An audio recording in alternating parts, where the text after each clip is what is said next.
The special IS-7. What does that mean? Well, that is the golden question which we are going to be asking in today's video. Yesterday, obviously, the Blitz NA Cups were live, and I watched as Joker smoked some booty coming in first place. Congratulations to Joker, which is the team that I was personally rooting for. I did like Pramo, I like Purple, I like Rain, but Joker was just the team that I've been wanting to win. I'm friends with one of the players on the team, so I'm pretty excited with that. Congrats to all the teams, though. Very hard work that is always put into comp. I used to play comp, and it is definitely a pain. But that is not what today's video is about. We are breaking and diving into the special IS-7. This is a video that Wargaming showed during the live streams. And obviously this is the same video that we talked about yesterday on the Japanese heavies, but that is not what we're talking about today. We're going to be breaking into this, which is going to be a collector variant of the IS-7. You can see we got a mallard on the side of it, 417, I don't know what that means, but we do have got the mallard, some sort of bird on the side of it.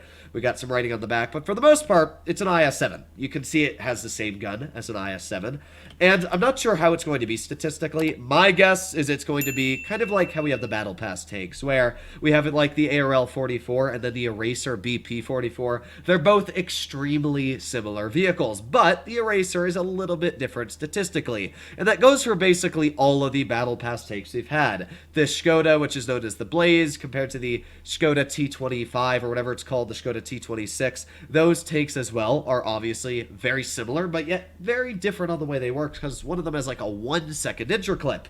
So, when it comes to this collector version of the IS-7, I do think that it's going to have some sort of difference on the statistics, how they play, maybe mobility, maybe damage per minute, penetration, you never know. But there will probably be some sort of difference to make you want to get this vehicle, because if they were exactly the same, what would be the point of grinding it?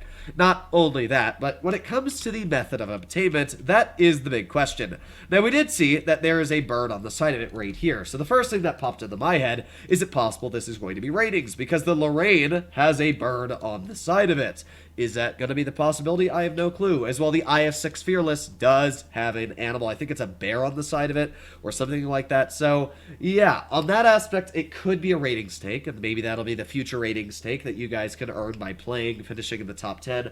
I have no clue. It'd be really cool if that is the case, but it would also be a pain in the butt. But if it does happen to be like that, as we know, the IS-6 Fearless is exactly the same statistically as the IS-6. The Lorraine is pretty similar, so I'm not sure how they do that, because obviously the IS-7 is a tech tree tank. A lot of you probably own it, especially after it got PBR. So I'm not 100% confident in the fact that it will be a ratings vehicle. The second possibility is down to the fact that it might be an orders opportunity. Wargaming has themselves said that they're planning to do tanks with orders in the future. Now, I'm not sure if these are going to be tier 5s, tier 4s, but it is also possible that they are planning to add some sort of mission marathon-like thing, where like PC, we've got the campaign where you can earn the Object 260, and then after the Object 260, there's also the Object 270, the Chimera, the Stug. It's possible that Wargaming might try and do the IS-7 just as a first idea. Maybe it'll be the same, as I said, statistically as the IS-7, to, you know, maybe that's what they're planning on doing, is making the orders a new way to earn the vehicle. No way of telling. The final thing, which my moderator thinks is going to be the case, is they're going to make it like the 50TP prototype, where obviously the 50TP prototype is possible, or was possible, to be ground by any player. I mean, as long as you had a tier 5 and above, you could get your hands on this tank just by platooning with a teammate. And it wasn't very hard to get it. It's possible that Wargaming tested this out, and they're like, okay, you know what, a lot of people played the game, a lot of people like the event, which is very, very true. I loved the event. One of the first times I've ever gotten a free tank of high tiers apart from the Kampf Panzer 70.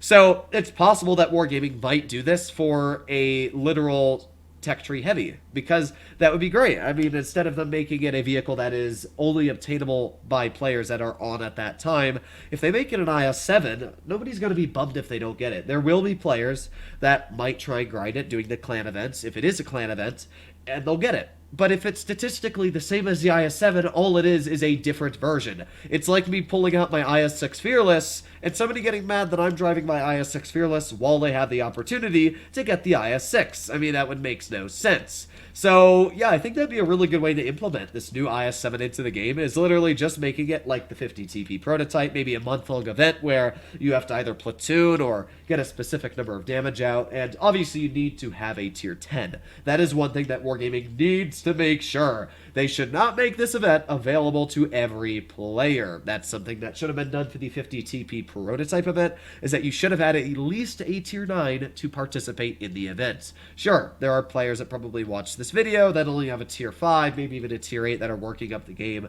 but it's not really fair that players should be able to go from tier 5 and instantly jump up to tier 10 without all of that experience in between. Obviously, there is a lot of learning that takes to get to a tier 10, and if you just skip up there, it's really not fair. Now, obviously, there's also another way to do that, which is literally just go to the store right now, buy 12,500 gold, and boom, you got a tier 10. So, I mean, either way, it wouldn't really matter too much. There's some people that complain about the 50 TP prototype being an event that anybody could have ground, but in my opinion, if those people wanted a tier 9 or a tier 10, they could buy it either way, so I don't really care too much about that.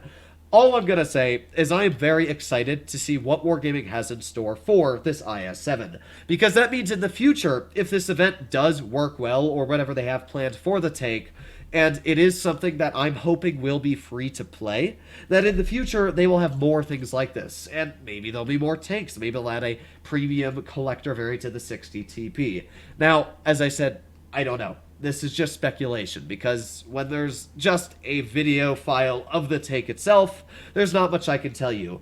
Personally, what do I believe Wargaming's going to do? I don't think it's going to be ratings. I don't think it's going to be orders unless they try to do a mission marathon.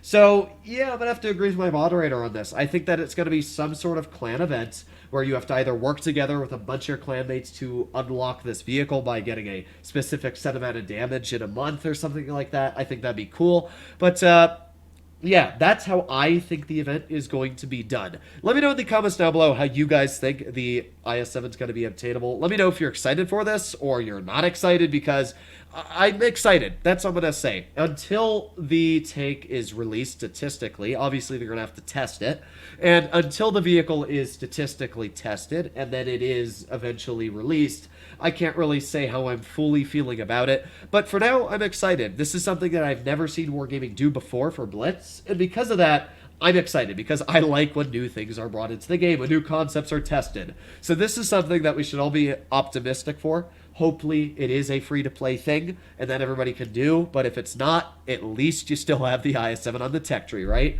Hopefully all of you enjoyed today's video. If you'd like to see more like it, let me know in the comments down below. But I really want to know what you guys think about this event. Do you think that the IS-7 will be a free tank to get? Do you think it won't be?